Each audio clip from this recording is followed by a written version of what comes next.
তো তোমাদেরকে তো বলেছিলাম যে নেক্সট একটা পার্ট নিয়ে আসবো, কারণ আগের যে ব্লগটা তোমাদের সাথে শেয়ার করেছি সেটা অনেকটাই বড় হয়ে যেত, যার জন্য বাকিটা আর দেওয়া হয়নি। তো বাকিটা এই ব্লগে তোমরা দেখতে পেয়ে যাবে যে আমি ননদের বাড়ি গিয়ে কোথায় বেড়াতে গিয়েছিলাম সবাই মিলে। তো এই যে আমরা এন্ট্রি করছি, মানে এটাই হচ্ছে গেট। তো এই গেট দিয়ে ভেতরে যাব। এটা একটা পার্কের মতো, তো খুব সুন্দর একটা পার্ক। আর এর আগে আমি এখানে এসেছি, তো এখন জানি না, মানে অনেক দিন পরে আসছি, জানি না এখন আরও কিছু চেঞ্জেস হয়েছে নাকি। তো ভেতরে গিয়েই বুঝতে পারবো। বাট ভেতরে যাওয়ার সময় গেট থেকে এতটা ক্রাউড ছিল যে কি বলবো। বাইরেও কিন্তু, মানে এই যে পার্ক রয়েছে তার বাইরেও কিন্তু প্রচুর লোক পিকনিক করছিল। আর যেহেতু আজকে সানডে, সেহেতু একটু ভিড়টা বেশি হওয়ারই কথা। তো এই যে এবারে ভেতরের দিকে যাচ্ছি, পার্কিং আছে ভেতরে, তো সেখানে গাড়ি পার্ক করা হবে। আর যখন আগে এসেছিলাম তখন কিন্তু ভেতরে কোনো পার্কিংয়ের ব্যবস্থা ছিল না, তখন কিন্তু বাইরেই, মানে বাইক হোক বা যাই হোক না কেন সেটাকে বাইরেই পার্কিংয়ে, বাইরের যে পার্কিং সেটাতেই রাখতে হতো। বাট এখন দেখছি সব কিন্তু ভেতরে পার্কিংয়ের ব্যবস্থা করা হয়ে গেছে। তো দেখো এই জায়গাটা কিন্তু অনেকটা ক্রাউড, অনেকটা ভিড়, আর জায়গাটাও কিন্তু বেশ বড় এরিয়া নিয়ে, মানে খুব ছোটোখাটোর মধ্যে নয়।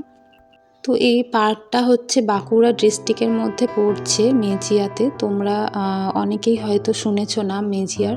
তো সেখানেই এই পার্কটা, এটার নাম হচ্ছে তারাপুর ঝিল। তোমরা আসতে চাইলে অনায়াসেই রানীগঞ্জ থেকে আসতে পারো। রানীগঞ্জ থেকে তো সব সময় টোটো এখানে আসে, আর তাছাড়াও বাইকে তো খুবই কাছে, মানে বেশিক্ষণ লাগবে না, খুব জোর 15 থেকে 20 মিনিট। আর দেখো যেহেতু পিকনিকের সময়, তো সেহেতু এখানে এই সেটগুলো করা হয়েছে যাতে সবাই বিশ্রাম নিতে পারে। তো দেখে বেশ ভালোই লাগলো। আর এইদিকে তো স্টল ছিল, আইসক্রিম, ফুচকা এটসেট্রা এটসেট্রা ছিল এদিকে। তো আমরা এখন খাবারের দিকটায় না গিয়ে আগে পার্কটায় একটুখানি ঘুরবো, দেখবো আর এনজয় করব। তো চলো তোমরাও আমার সঙ্গে থাকো, আর তোমাদের সাথেও শেয়ার করব নিশ্চয়ই যে কী সুন্দরভাবে পার্কটাকে এখন গাছে গাছে ভরিয়ে তোলা হয়েছে। আগে এত গাছ ছিল না, ছিল কিন্তু একটু কম ছিল, এখন অনেকটা বদলে গেছে। আর এই যে পাখিগুলো, এগুলো কিন্তু আগেও ছিল। তো এগুলো বেশ অস্ট্রিচের মতোই দেখতে, বাট এগুলোর নাম ইমু বার্ড দেখো লেখাই রয়েছে বোর্ডের মধ্যে। তো দেখতে এসেছিলাম এগুলো, আর একটা বিকট সাউন্ডও করছিল। আর এই যে দেখো এখানে সেই কী ধরনের মুরগিগুলো, মোরগ মুরগি এইসব ছিল, মানে এমন কিছু বিশেষ অ্যানিম্যাল বা বার্ডস ছিল না। বাট তাও যেহেতু নানাই গেছে, তো ওর কাছে তো এইগুলোই নতুন, ও তো বিশেষভাবে কোনো চিড়িয়াখানা বা পার্কে এর আগে যায়নি। তো ওর কাছে এগুলোই নতুন, আর ওইগুলোকে ভীষণ এনজয় করছিল। এখন যেহেতু প্রথম প্রথম, তাই হয়তো এইসব রয়েছে, পরে হয়তো আরও অন্য কিছু আনা হবে বা ব্যবস্থা করা হবে। তো এই যে দেখো এই জায়গাটা একটা পার্কের মতো রয়েছে, তো এখানে সবাই দোল খাচ্ছে। আর এই যে গাছটা অনেক পুরনো গাছ, পুরো গাছটা দেখো, মানে কত ঝুড়ি নেমে এসেছে গাছটার মধ্যে থেকে। তো অনেক বড় গাছটা, বেশ ভালো লাগছিল। এইরকম গাছ তো আমি শান্তিনিকেতনে দেখেছিলাম। আর এই গাছটার কারণে এই জায়গাটা বেশ সুন্দর লাগছিল, বেশ শান্ত একটা পরিবেশ, মানে ইকো ফ্রেন্ডলি পরিবেশ লাগছিল।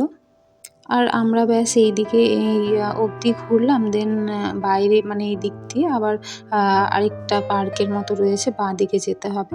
তো যেতে যেতে এই যে চোখে পড়লো কত গোলাপ ফুল হয়েছে দেখো, রং বেরঙের, সাদা, গোলাপি, অরেঞ্জ, লাল, সমস্ত রকমের কালারের রোজ এখানে ছিল। খুব সুন্দর লাগছিল দেখতে। এমনিতেই তো গোলাপ ফুল সবার পছন্দ, আর আমার তো বিশেষ করে একটা অবসেশন আছে। তো সেই কারণে দেখতে দেখতে যাচ্ছিলাম, বেশ মনটা ভালো হয়ে যাচ্ছিল। আর অনেক দিন পরে এরকম একটা পার্কে ঘুরতে আসা হলো, তো এর মধ্যে তো কোথাও খুব একটা ঘুরতে যাইনি। আর এদিকে দেখো কত কলা গাছ লাগিয়েছে, পুরো একদম সারি সারি শুধু কলা গাছ আর কলা গাছ। আর তারপরে এখানে এই যে গাঁদা ফুলেরও অনেক গাছ রয়েছে, প্রত্যেকটা গাছে ফুল ফুটেছিল, তাই দেখতে খুব সুন্দর লাগছিল। আমাদের বাড়িতে যে গাঁদা ফুলের গাছগুলো লাগিয়েছিলাম সেগুলোতে তো ফুলই আসেনি, অথচ এখানে কি সুন্দর ফুল ধরে রয়েছে। আর তারপরে চলে এলাম এই যে ঝিলের পাশটায়। তো যেহেতু সানসেটের সময় ছিল এই জায়গাটা কিন্তু অপূর্ব লাগছিল। আর ফোনের যদি কোয়ালিটি বা ক্যামেরার কোয়ালিটি কারোর ভালো থাকে তো ডিএসএলআরের মতো এখানেও খুব সুন্দর ফটোশ্যুট করা যেত এই সময়টায়। তারপরে এই যে টয় ট্রেনের যে জায়গাটা ছিল সেই দিকটায় এলাম। ইচ্ছে করছিল যে টয় ট্রেনে উঠব, কিন্তু সবাই খুব একটা রাজি ছিল না বলে আমি আর একা খুব আর কি জোর করলাম না চাপার জন্য। আর এখানে বাচ্চাদের একটা ছোট্ট পার্ক ছিল যেখানে সবাই খেলাধুলো করছিল। আমরাও নানাইকে নিয়ে যাচ্ছিলাম, কারণ ও তো এইসব প্রথমবার করছে, মানে এর আগে ওকে আমরা কখনো পার্কে টার্কে নিয়ে যাইনি। ওর কাছে এটা প্রথমবার পার্কে এইসব দেখা। তো ওকে বললাম যে এই স্লিপের মধ্যে একে চাপিয়ে দিই, তারপরে দেখি পারে কিনা। তো ও প্রথমে একটু ভয় পাচ্ছিল আর কি, তারপরে এক দুবার করার পরে মজা পাচ্ছিল।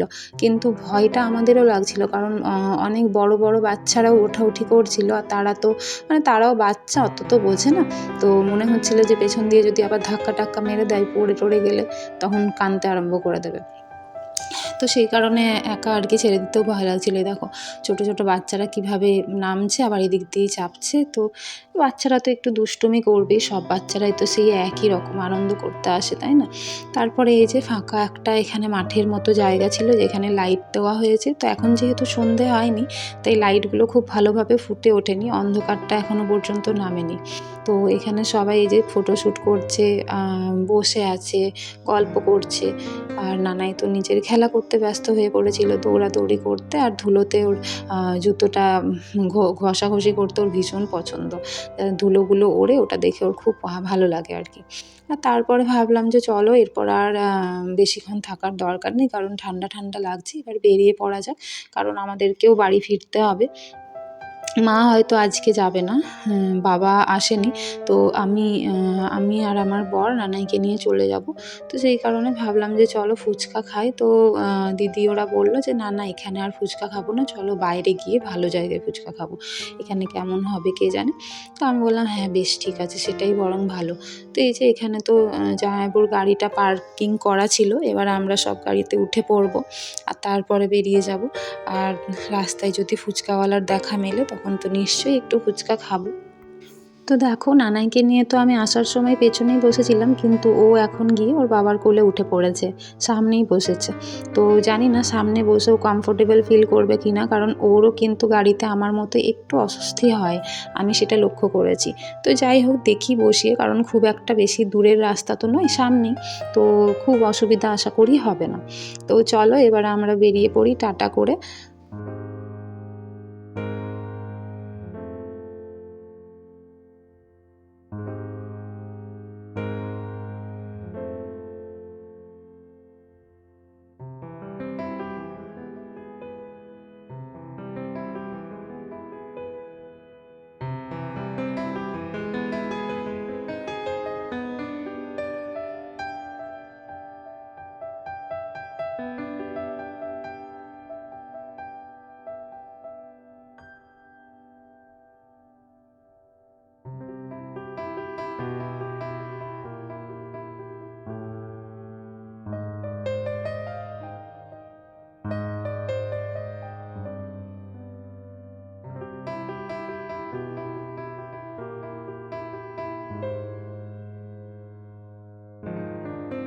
তো ফাইনালি গাইস ফুচকাওয়ালা ছিল।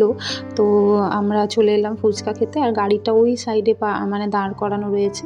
আমি, দিদি, আমার বর আর আমার দিদির মেয়ে মানে বর্ষা, আমরা 4 জনে মিলে এসেছি। নানাইকে নিয়ে আসিনি, ওকে গাড়ির মধ্যেই বসিয়ে রেখে এসেছি।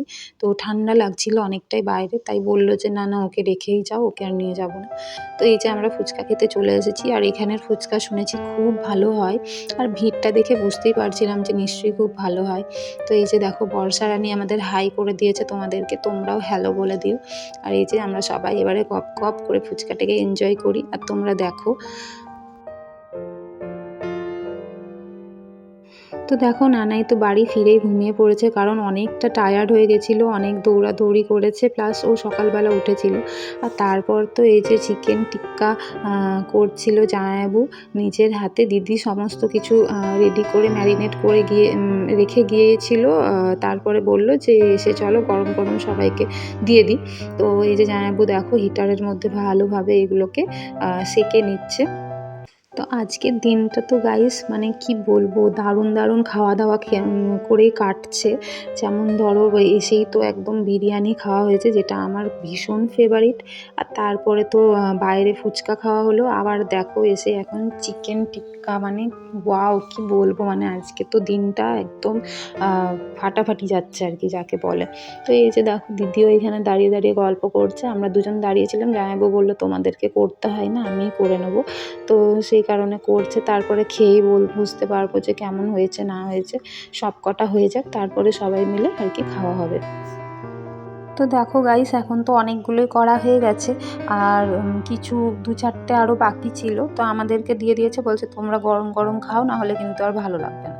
তো আমরাও এই যে খাচ্ছি, তো খেতে বেশ ভালোই হয়েছিল, খুব একটা খারাপও লাগেনি। আর একটুখানি মনে হচ্ছিল যে মানে পোড়া পোড়া একটা ভাব লাগছিল, বাট এটা তো এরকমই হয়।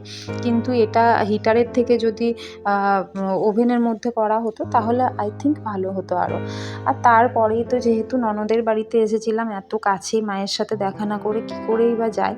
আর মায়ের সাথে একটু কাজও ছিল, তো সেই জন্য চলে এলাম মায়ের কাছে। আর তো দেখো কি সুন্দর সুন্দর কিউট কিউট সোয়েটার বানিয়েছে গোপুর জন্য। তো মা তো বাড়ির গোপুর জন্য বানিয়েছে, আমার জন্য কয়েকটা বানিয়ে রেখেছিল। তো বলছে দেখ তুই কোনটা নিবি নিয়ে নে। তো আমার তো প্রত্যেকটা খুব ভালো লাগছিল, ছোট্ট ছোট্ট কিউট কিউট। মানে মায়ের না এরকমই অভ্যেস বরাবরেরই, যখনই মানে একটু 5 মিনিট 10 মিনিটও ফাঁকা টাইম পাই তখনই কিছু না কিছু করতে বসে পড়ে। তো আমাকে তো অনেকগুলোই সোয়েটার দিল গোপুর জন্য, আমি সেইগুলো নিয়ে চলে এলাম আবার দিদির বাড়িতে, কারণ দিদির বাড়ির থেকে আবার আমরা বেরিয়ে পড়বো। আর ততক্ষণে তো নানাইও উঠে গেছিলো, আর আমাদের খাওয়া দাওয়া কমপ্লিট করার পরে আমরা বেরোবো। আর এখন দেখো ও নানাই কেমন ওর বাবানের সঙ্গে নাচ করছে, মানে এত হাসছিলাম আমরা ওর নাচ দেখে যে কি বলবো। আর বিশেষ করে তো নানাইয়ের বাবানের দেখো অবস্থাটা, ওর ভাগ্নি মানে বর্ষা রানী আমাদের নানাইয়ের বাবার এইভাবে চুলটা বেঁধে দিয়েছে, আর ও চুল বেঁধে নাচছিল, ওটা দেখে তো আমরা সবাই হেসে একদম গড়াগড়ি। তো আজকের ব্লগটা কেমন লাগলো সেটা অবশ্যই কমেন্ট করে জানিও। ভিডিওটা যদি ভালো লেগে থাকে একটা লাইক করে দিও, আর চ্যানেলটিকে সাবস্ক্রাইব করে পাশে থেকো। ততক্ষণের জন্য বাই বাই।